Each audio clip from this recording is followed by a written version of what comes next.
السلام علیکم ناظرین، میں ہوں قربان بلوچ۔ ملک کی سیاسی صورتحال ہنگامہ خیزی کی طرف بڑھ رہی ہے۔ عمران خان کا لانگ مارچ جاری ہے اور حکمران اتحاد کی حکمت عملی ابھی تک سامنے نہیں آ رہی۔ آج ہمارے پروگرام میں میرے ساتھ ہیں سینئر صحافی رزاق کھٹری صاحب۔ انتظار حیدری تو آپ کے فیوریٹ مہمان ہیں، تو ہم بات کریں گے رزاق صاحب۔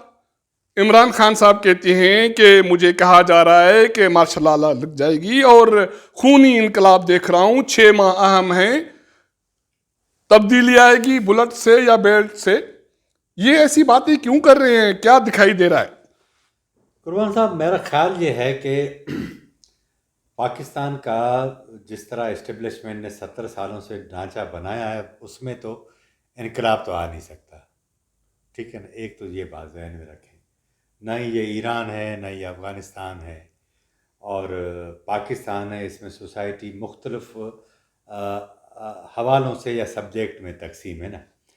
اب عمران خان بظاہر تو انقلابی لیڈر بنتے ہیں، وہ کہتے ہیں کہ میں دیکھ رہا ہوں کہ خونی انقلاب کو میں بالکل، وہ کہہ رہے ہیں میں قریب سے مشاہدہ کر رہا ہوں، لیکن یہ وہ واحد انقلابی لیڈر ہے، اس کے ساتھ رات کو جا کے جو بھی بات کرتا ہے صبح آ کے وہ بتا دیتا ہے۔ آج جس طرح اس نے کہا کہ بھائی مجھے کہا جا رہا ہے کہ مارشل لا لگا دیں گے، یہ ہوگا وہ ہوگا، اور وہ بات بھی اس نے آ کے کر دی۔ اب میرا ذاتی خیال یہ کہ مارشل لا ہی اگر لگ جاتا ہے، یہ ایک الگ ڈبیٹ ہے کہ کیا مارشل لا لگ سکتا ہے، نہیں لگ سکتا، کیا ایسے حالات ہیں، خطے کے حالات ہیں، لیکن اس کو وارہ مارشل لا کھاتا ہے، اس لیے کہ مارشل لا اگر ہوگا تو ظاہر ہے پھر کسی کو کچھ بھی نہیں ملے گا، ایسے تو ویسے ہی کچھ نہیں مل رہا۔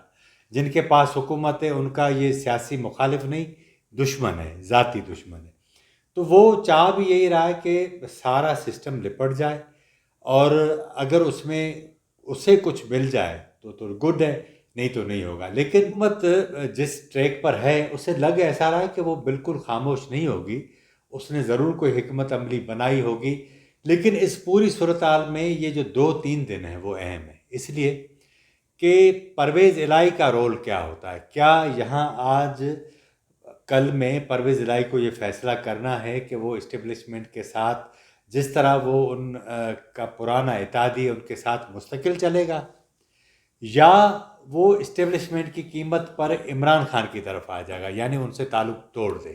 رزاق صاحب آپ کی بات درست، آپ بھی سن رہے ہیں، اسی سوسائٹی میں اٹھتے بیٹھتے ہیں، انتظار بھی۔ یہ مارشل لا کی بات صرف عمران خان نہیں کر رہا، حکومت اتحادی جماعتوں کے لوگ بھی کر رہے ہیں۔ اور دوسری مزے والی بات جو میں آپ کو بتاؤں وہ یہ ہے کہ عمران خان جو کچھ یہ کر رہا ہے، اداروں کو نشانہ بنا رہا ہے، اسٹیبلشمنٹ سے ٹکرا میں ہے، اس پر حکومت اتحاد میں شامل کارکن کچھ لوگ خوش بھی ہیں۔ اس کے پیچھے کیا حکمت ہے؟ بات یہ ہے کہ جیسے رزاق صاحب نے کہا نا، میں جیسے ایک پہلے پروگرام میں آپ کو کہہ چکا ہوں کہ پاکستان میں جو انقلاب کی باتیں کی جا رہی ہیں، انقلاب سے انقلاب کچھ نہیں ہے، لوگوں کو ہمیشہ انقلاب کے نام پہ بے وقوف بنایا جاتا ہے اور بنایا جا رہا ہے، اور عوام میں کچھ ایسے طبقے آ جاتے ہیں جو بے وقوف بن جاتے ہیں، نعرے لگانے شروع کر دیتے ہیں، لیکن نقصان بھی عوام کا ہی ہوتا ہے اور کسی کا نہیں۔ دیکھیں صورتحال سیدھی سی بات ہے کہ عمران خان تصادم کی طرف لے جانا چاہ رہے ہیں، اور صورتحال اس طرف تیزی سے بڑھ رہی ہے۔ جیسے آپ نے کہا کہ 3 دن، یہ بالکل 3 دن عام ہے، اور پرویز الہی صاحب کیسے جو ہے وہ عمران صاحب کے اتحادی بن سکتے ہیں، انقلابی بن سکتے ہیں؟ یہ وہی پرویز الہی ہے جسے خود عمران خان کہتے تھے کہ یہ پنجاب کا سب سے بڑا ڈاکو ہے۔ وہ سب سے بڑا ڈاکو آپ کا اتحادی ہو جائے تو وہ پاک صاف بن جاتا ہے؟ یا آپ کے پاس ایسا کون سا کوئی وہ فارمولہ ہے کہ جو آپ کے ساتھ ملے گا وہ شفاف ہو جائے گا، وہ ایماندار بھی ہو جائے گا، وہ چور نہیں رہے گا، ڈاکو نہیں رہے گا؟ آپ شیخ رشید کو کہتے تھے کہ میں اسے چپڑاسی نہیں رکھوں گا، آج شیخ رشید آپ کا سب سے بڑا مشیر ہے۔ بات یہ مفادات کی جنگ ہے، اور عمران خان جب اقتدار سے الگ ہوئے ہیں، اب ان کو اتنا غصہ ہے کہ اب وہ غصہ ان پہ نکال رہے ہیں جو انہیں لے کے آئے۔ دیکھیں خود ان کی اپنی حکومت میں ان کے اپنے وزراء جو آج ان کے ساتھ کنٹینر پہ بیٹھے ہوئے ہیں، وہ GHQ میں گروپوں کی شکل میں جاتے رہے ہیں، اور وہاں جا کے جناب وہ کہتے رہے ہیں کہ عمران خان ہماری بات نہیں مانتا، اور وہ کہتے رہے ہیں کہ اچھا نہیں مان رہا تو بتائیں ہم کیا کریں اب؟ تو صورتحال ایسی ہے، اس کو کیسے اس کو انقلابی لیڈر بنا رہے ہیں سر؟ بھائی مزے والی آپ لوگوں دونوں کو بات بتاؤں، آج PM صاحب کی پریس کانفرنس تھی نا؟ بالکل تھی۔ ٹھیک ہے, آپ بھی چلے تھے. میں جہاں بیٹھا تھا وہاں دو سرکاری عملدار بھی بیٹھے تھے. ایسی بات گپ شپ ہوئی تو جو انکشاف تھا میرے لیے, اس کی ازمپشن تھی وہ یہ تھی کہ عمران خان جو کچھ کر رہا ہے کیا یہ ساری ریاستی پالیسی تو نہیں ہے کہ عمران خان کو یہ نیریٹو دے کے روڈوں پہ لایا جائے کہ آگے ہماری فارن پالیسی, ہماری عالمی پالیسی, امریکہ سے جان چھڑانا, یہ ساری چیزیں ممکن ہو سکیں کہ ہم دنیا کو, امریکہ کو یہ باور کرائیں کہ یار یہ تو گلے پڑ گیا, تو فی الحال ہم اپنی پالیسی میں ٹویسٹ دے رہے ہیں. نہیں تو عمران خان اتنا تو لاڈلا ہے نہیں جو کچھ کہے اور کرتا رہے, گالیاں دے, بدشت بولے اور اس کو کوئی کہنے والا نہ ہو. نہیں قربان, آپ جس پریس کانفرنس میں تھے اس پریس کانفرنس میں پرائم منسٹر نے اپنی بات ختم کی اور اچانک اٹھ کر کھڑا ہو گیا. پھر اسے کہا گیا کہ سر آپ سوال نہیں لیں گے, سوالات بھی لینے, تو پھر بیٹھا. اس کو کیا کہیں والی چیز تو یہ بھی ہے کہ پی ایم کو پتا ہے کہ جو میں نے یہ 650 ارب روپے کا پیکیج اناؤنس کیا, اگر میں عمران خان پہ بات کر بیٹھا تو میرے یہ 650 جائیں گے ڈوب.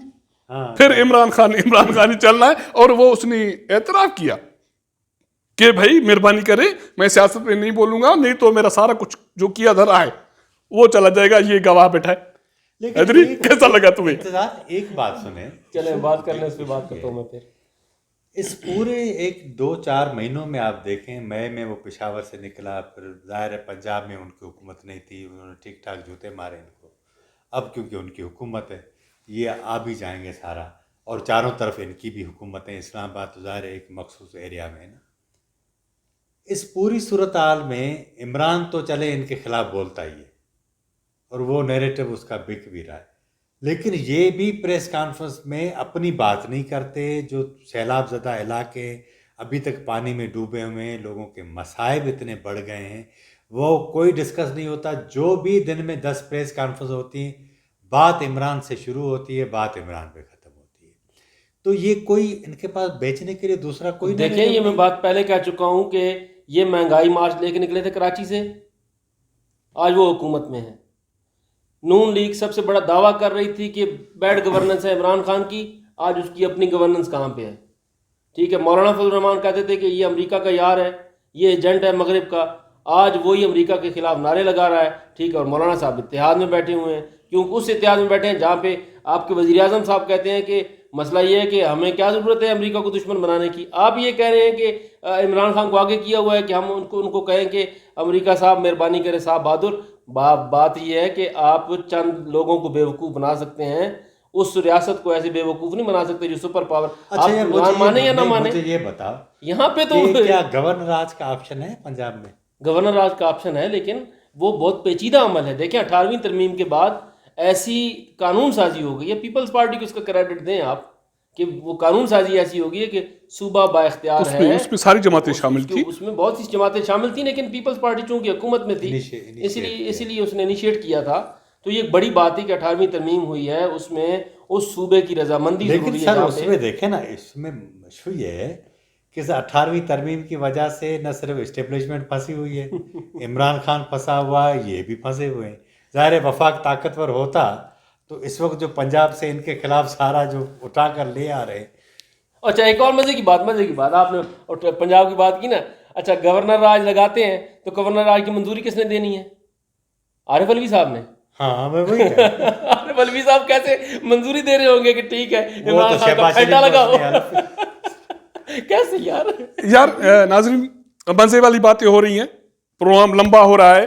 گورنر راج, مارشل لاز, عمران خان کا لانگ مارچ جاری, مستقبل میں نئی فارن پالیسی, امریکہ پالیسی, بہت ساری ایسی باتیں چل رہی ہیں کہ آپ سنیں گے تو حیران پریشان رہ جائیں گے کہ آخر ہو کیا رہا ہے, ہونے کیا جا رہا ہے. لیکن حیران پریشان ہو رہا ہے لطیفہ ہم آپ کو نہیں. لیکن یہ ڈرا رہے, لیکن رزاق صاحب جو ڈرا رہے ہیں گورنر راج سے, مارشاء اللہ سے, یا حیدری صاحب بات کر رہے ہیں, میں سمجھتا ہوں ڈرنے والی بات کہ ہمارے پاس ہے کیا.